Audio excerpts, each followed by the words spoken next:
Livro A Conjuração Anticristã, Monsenhor Henri de Lassus. Capítulo 46. Da América, a religião humanitária espalha-se para a Europa. A Sociedade de Cultura Moral fora fundada em Nova York por Félix Adler, professor delegado do ensino superior da Universidade Cornell. Seccionais ou associações semelhantes foram logo estabelecidas em 1883 em Chicago, em 1885 na Filadélfia, em 1886 em São Luís.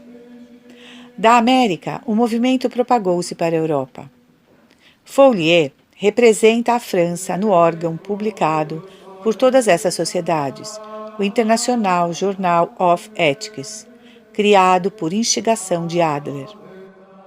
A Sociedade de Londres, 1891, foi obra de um americano, Stanton Coit. Em 1895, foi fundada uma sociedade na Áustria, em Viena e uma na Suíça. As do Império Alemão foram fundadas pelo próprio Adler e são em número de 16. Deve-se ligar a esses fatos a Associação dos Cogitativos, cuja existência a imprensa revelou por ocasião do congresso que realizaram em Berlim em junho de 1899. O objetivo parece exatamente o mesmo: reunir os partidos da reforma religiosa e social e fundar a religião do futuro. Seu presidente é também um judeu. Como meios de atingir esse fim, o Congresso preconizou, ele também, a liberação da opressão dogmática, a criação de uma religião liberada do dogma.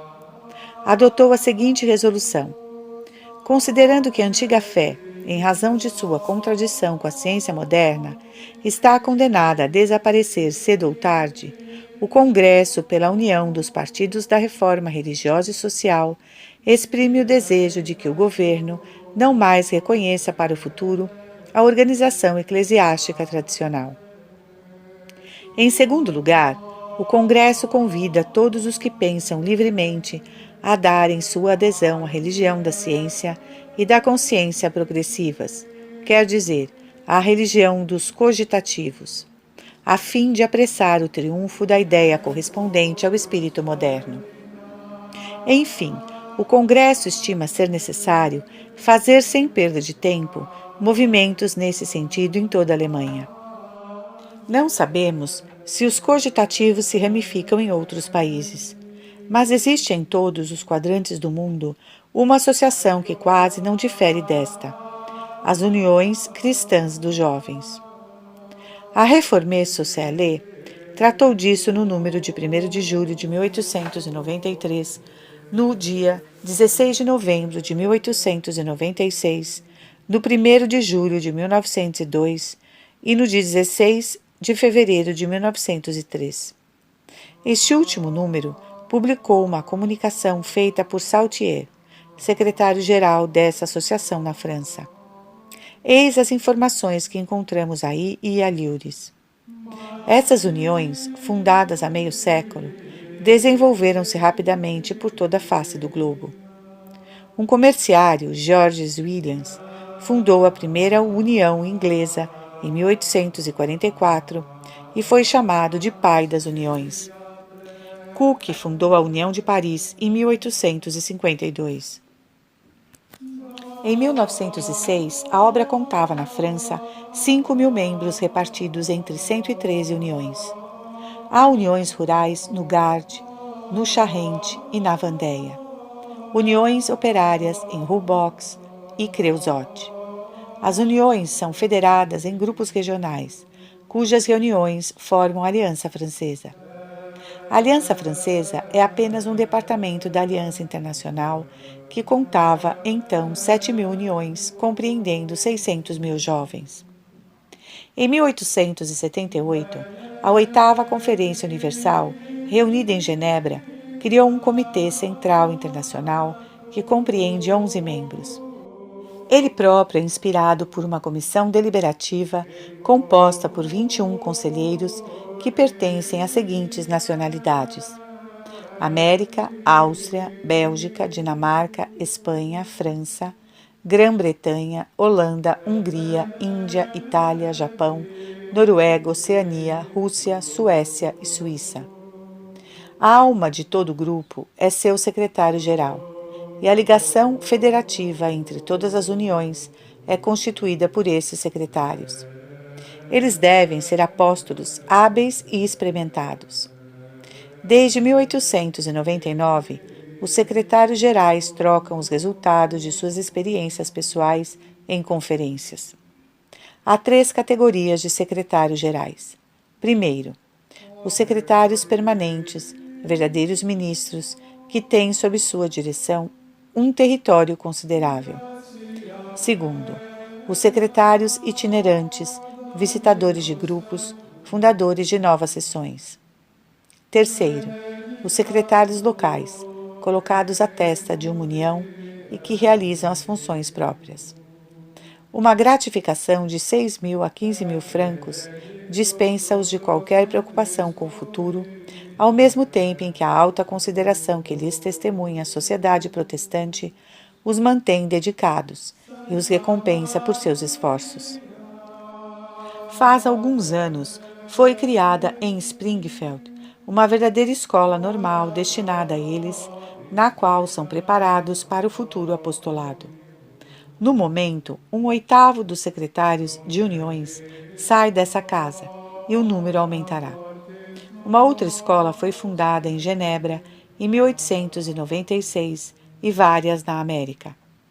Os que são formados nessas escolas ficam vinculados como auxiliares de um dos mais velhos que tem a missão de formá-los.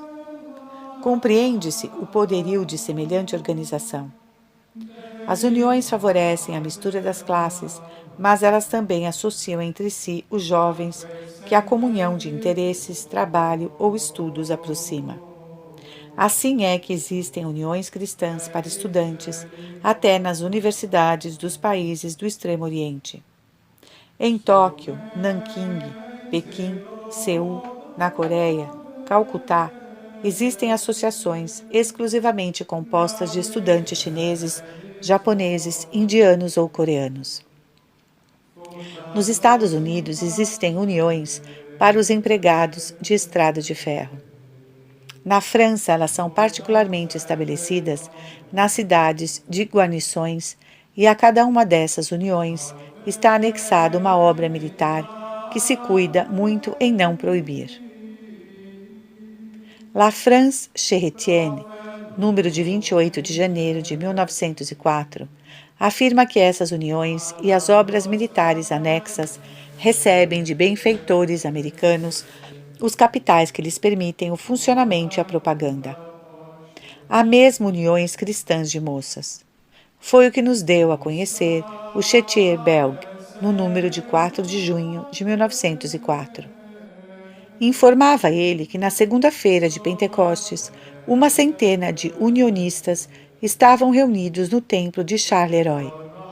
Um relatório acerca da evolução dessas uniões, lido na ocasião, mostra, diz esse jornal protestante, que essa evolução é divertida. Em seguida, a Assembleia aplaudiu o projeto de uma federação dos 3 grupos seccionais, Hainaut, Brabant e Liege.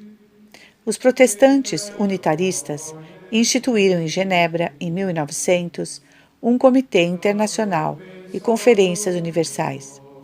Depois de realizarem seus congressos ecumênicos em Londres e Amsterdã, o unitarismo escolheu Genebra como sede da terceira de suas assembleias, que com efeito se realizou nessa cidade em meados de setembro de 1905. O nome oficial da Assembleia era Congresso Internacional do Cristianismo Liberal e Progressivo. O Comitê Genebrês de Organização estima que a grande importância de semelhante reunião na antiga cidade de Calvino não poderia passar desapercebida a nenhuma das almas da tendência unitária. Ela conta com o concurso devotado de todos aqueles para os quais a independência absoluta da oração religiosa é cara. Le Christianisme au XXe siècle, no número 17, de março de 1904. divulgou que ocorrera uma reunião na sexta-feira precedente, na União de Paris, na Sala André, com o objetivo de serem tomadas as primeiras providências para a organização desse congresso. No relatório à Juventude Católica de Besançon, Montenaché disse: as uniões declaram ter existência fora de qualquer organização eclesiástica e conservam completa neutralidade relativamente às diferentes denominações eclesiásticas.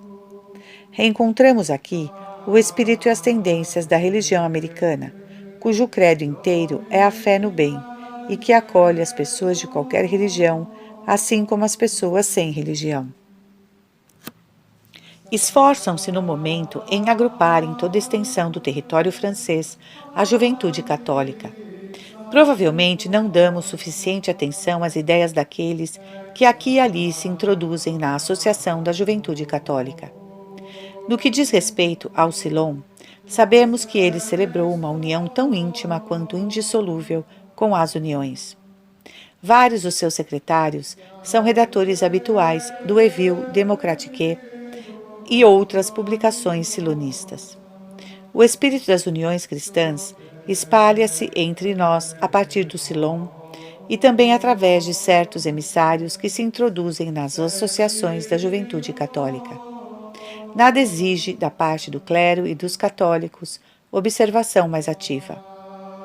Um livro foi publicado, há pouco mais de 5 anos, sob o título Jeunesse. Foi laureado pela Academia Francesa. O exemplar que tenho em mãos é da 27ª edição. Aí se encontra o puro espírito das uniões cristãs, que outro não é senão o espírito desejado pela Aliança Israelita Universal. O último capítulo é intitulado A Fé. Restabelecer uma fé, diz o autor, e para isso dar-se conta de como ela nasce, é uma das mais sérias e profundas necessidades da juventude. Se a juventude católica tem necessidade de restabelecer uma fé, é porque a fé recebida foi ou deve ser abandonada. Com efeito, diz o autor, compreende-se comumente por fé a adesão a um corpo de doutrina que se nos apresenta com um caráter de autoridade. Deus, em determinada época, teria revelado a verdade aos homens de modo definitivo. A revelação assim feita constitui um bloco do qual certos homens e certas sociedades são depositários. Representando a verdade divina, eles reclamam a mesma submissão devida a Deus. Não se trata de pesar, examinar, discutir o que essa verdade nos oferece, mas de recebê-la de joelhos, em meio ao silêncio imposto a todo o nosso ser, apesar das suas repugnâncias ou revoltas. Todas as velhas crenças são assim. Esse primeiro ponto de onde elas partem, e que acarreta todo o resto, é o grande ponto litigioso que as separam do espírito moderno. Mas apressemo-nos em acrescentar que o espírito moderno aqui se reencontra com Cristo e o Evangelho. Cristo é um desconhecido, não somente no mundo, mas até mesmo nas igrejas que o reivindicam para si. Se alguma coisa está obstruída, embaciada, desviada de sua primitiva direção, é exatamente o velho Evangelho. No seu pensamento como na sua prática, na sua maneira de interpretar o mundo, assim como na sua maneira de regular a atividade humana, o Evangelho ultrapassa em tal medida todas as igrejas que o reivindicam, que ele está no futuro mais do que no passado. E quanto mais fixamos nossa atenção nesse aspecto, menos podemos impedir-nos de observar uma grande afinidade entre esse Evangelho esquecido e as melhores aspirações do espírito moderno. Que prega, pois, o espírito moderno? Qual é o fundo do seu pensamento aí onde ele está de acordo com o Evangelho e com Cristo?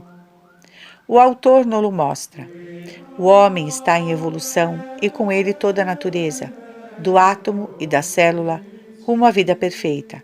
Sua lei é o futuro, assim sublinhado.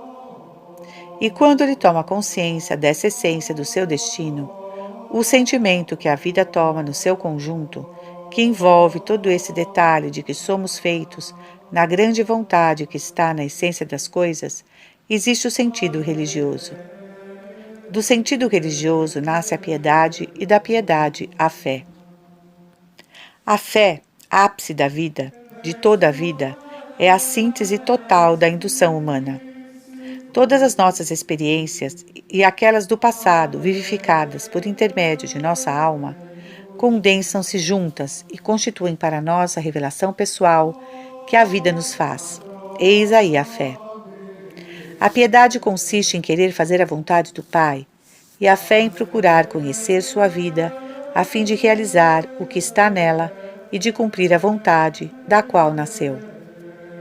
Segundo tudo isso, a fé que a juventude cristã deve restabelecer, bem parece ser a fé dos panteístas, através da qual o filho da evolução humana está agora renovado. O panteísmo, o evolucionismo, tal é, pois, a religião do futuro, a religião em direção à qual a juventude é convidada a se dirigir. Certas religiões são boas para abrigar os velhos egoísmos, as senilidades, as puerilidades, ou ainda para subtrair aos ruídos externos os corações iludidos, ou mesmo para adormecer docemente as consciências e as inteligências. Esta é feita sobretudo para a vida e para os que vivem. Ela nos põe em plena ação, em pleno combate. Ela nos permite uma bela partida com navios queimados atrás de nós. Nada de olhar para trás. É enérgica, viril, alegre. Isto soa e enleva como o clarim das batalhas. Depois dessas enfáticas palavras, o autor acaba dando conselhos práticos. Uma palavra os precede, servindo para dissimular e amortecer o golpe que devem desferir. Quando se pertence por nascimento a um meio religioso, é dever votar-lhe grande reconhecimento. Amar sua igreja é bom como amar sua família e seu país. Mas aqui se apresenta o obstáculo. O espírito do partido religioso, o espírito exclusivo. Jovens crentes, fugi dele como da peste. Melhor seria estar só do que cultivar em comum o espírito de exclusão e o orgulho espiritual. Como em todas as coisas, o tempo presente reclama, no terreno da fé, uma grande largueza. O dever da hora presente é o de confraternizar, e as igrejas particulares, qualquer que seja sua razão de existir, não são boas senão quando cumprem a condição de preparar-nos para a Igreja Universal. Há momentos na história em que é preciso ser o homem de uma causa particular, definida, em que há, numa palavra, um buraco a fazer um certo sentido e para o qual convém se arregimentar. Hoje, o dever urgente é liberar os muros de separação e estender as mãos por sobre os cercados. Reencontrar a humanidade, tornar-nos de novo homens. Se esta é a palavra de ordem em pedagogia e em política, no terreno social, com quanto mais razão, não deveríamos lembrar-nos disso no terreno religioso, o mais extenso de todos, e que a estreiteza de espírito consegue fragmentar e reduzir de maneira tão lamentável. Que a juventude compreenda isso. Esse livro, é bom repetir, foi laureado pela Academia Francesa e a propaganda que lhe fizeram foi tão grande que nos 3 primeiros anos chegou à 27ª edição. Deve-se relacionar com essas associações que afastam o dogma e mostram a perfeição moral no progresso humanitário como tendentes ao mesmo objetivo, o ensino das histórias das religiões e os congressos de história das religiões. O primeiro desses congressos realizou-se em Paris em 1900, o segundo em Bully, de 30 de agosto a 2 de setembro de 1904. Todas as nações da Europa, da América e da Ásia estavam representadas por partidários das mais diversas formas religiosas. Albert Reville, diretor da Revue de l'Histoire des Religions, estava nesse congresso na qualidade de delegado da Faculdade de Teologia de Paris e de representante do Ministério da Educação e do Ministério das Relações Exteriores. Ele mencionou o que o governo da República tem feito há 25 anos para favorecer esse gênero de estudos, que nos últimos 60 anos adquiriu um desenvolvimento internacional que cresce sem parar e que os séculos precedentes não puderam prever. Ele fundou em 1880 uma cátedra especial da História das Religiões no Colégio de França, seguida poucos anos depois de uma sessão não menos especial na Escola dos Altos Estudos, organizada por Sorbonne. Pelo mesmo tempo, Gwinnett, com o assentimento dos poderes públicos, dotou a capital de um museu de história das religiões.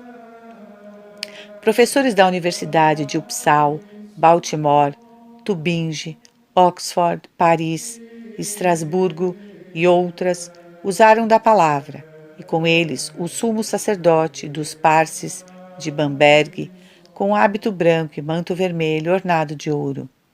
Suas conversas versavam sobre todas as religiões vivas ou mortas, dos mais variados povos, países e épocas. Albert Reville, ao formular as conclusões, disse: uns podem ver na história das religiões a prolongada demonstração da vaidade de todas as concepções religiosas, sem exceção.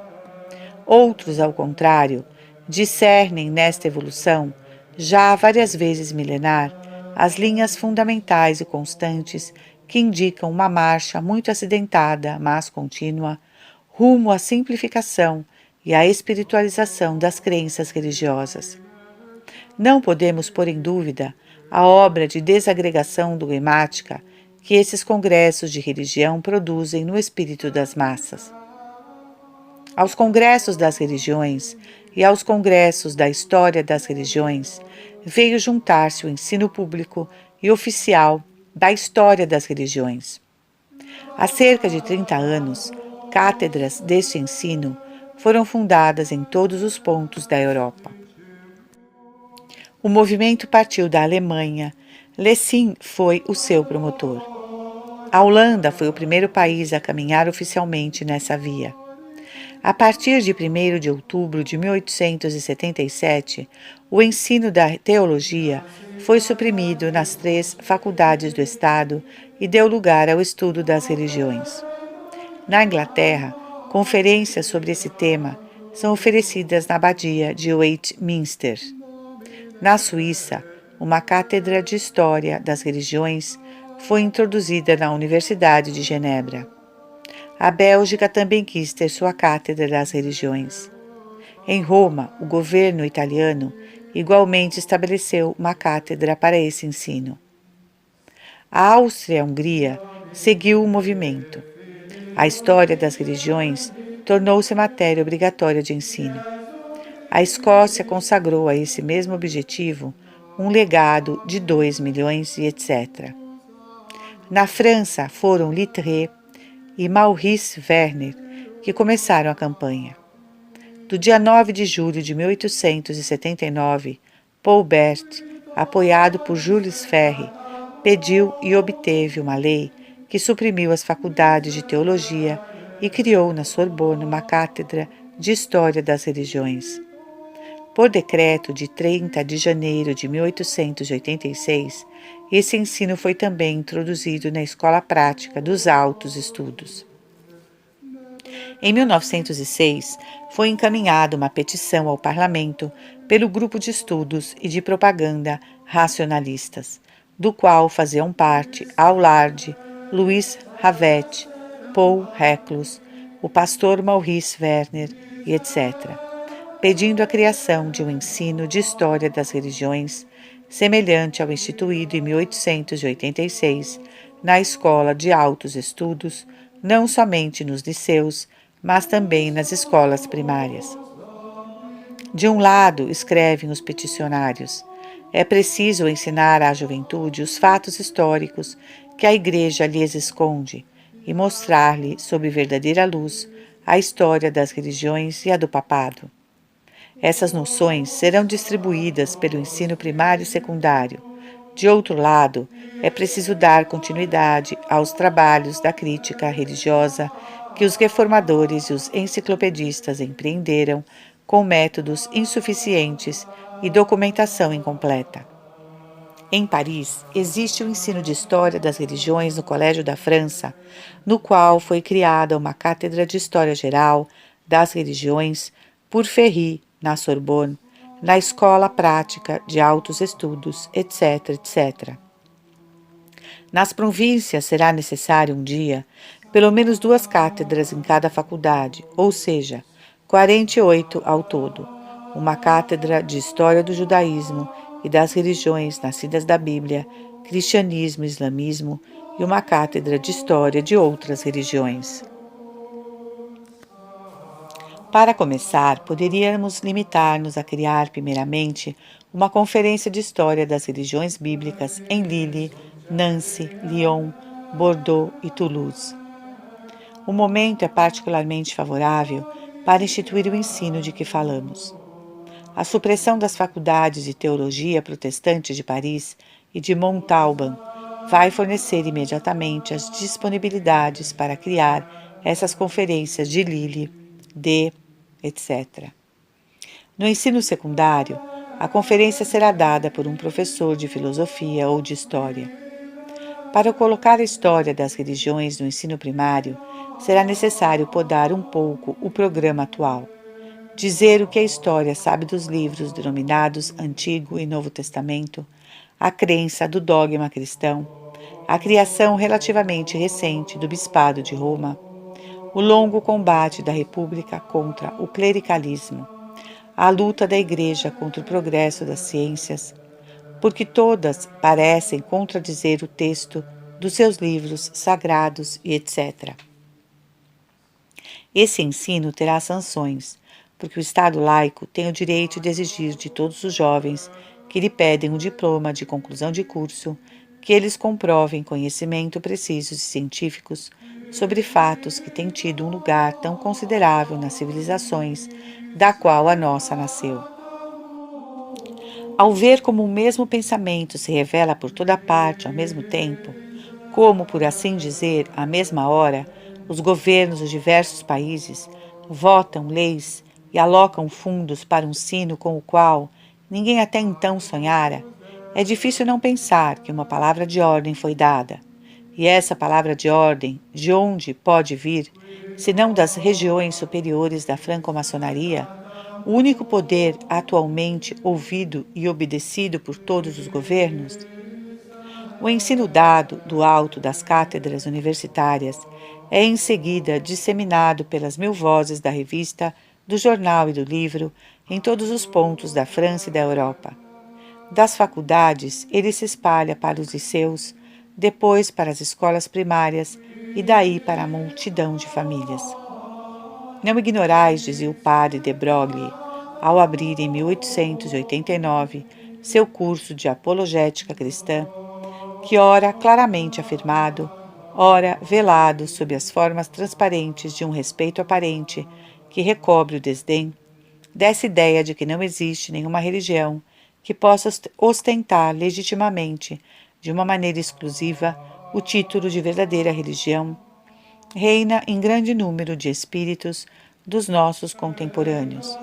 Que esse pensamento é sobretudo dominante entre aqueles que se ocupam em criar, desenvolver, propagar o ensino da história das religiões e que esse ensino, tão gabado nos nossos dias, parece ter por principal finalidade, se não única, destruir a própria noção de uma verdadeira religião. A conclusão do que precede é que existe como projeto em via de formação uma nova religião. Religião do futuro, dizem uns.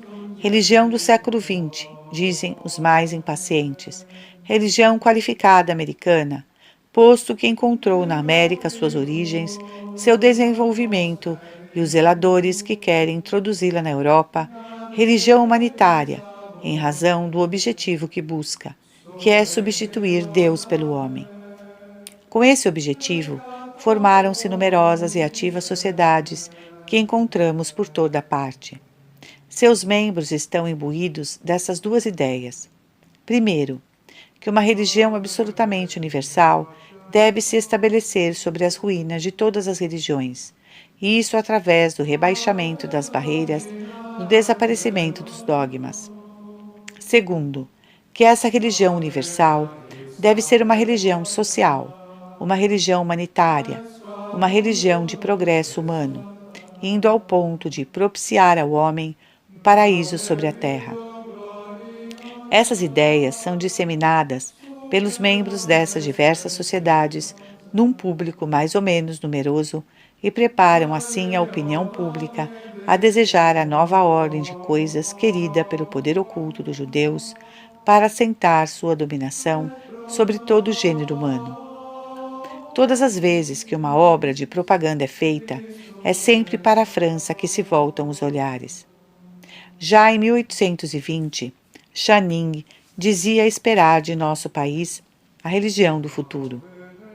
Creio, escreveu ele a Sismonde, que quando a religião reaparecer entre nós, ela se mostrará sob uma forma mais divina. Creio que a França, após tantos esforços rumo ao progresso, não retomará sua teologia enferrujada.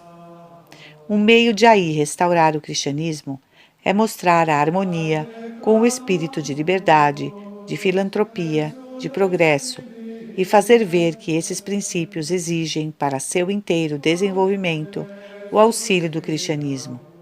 Far-se-á a obra através de uma ação silenciosa ou através de grandes convulsões?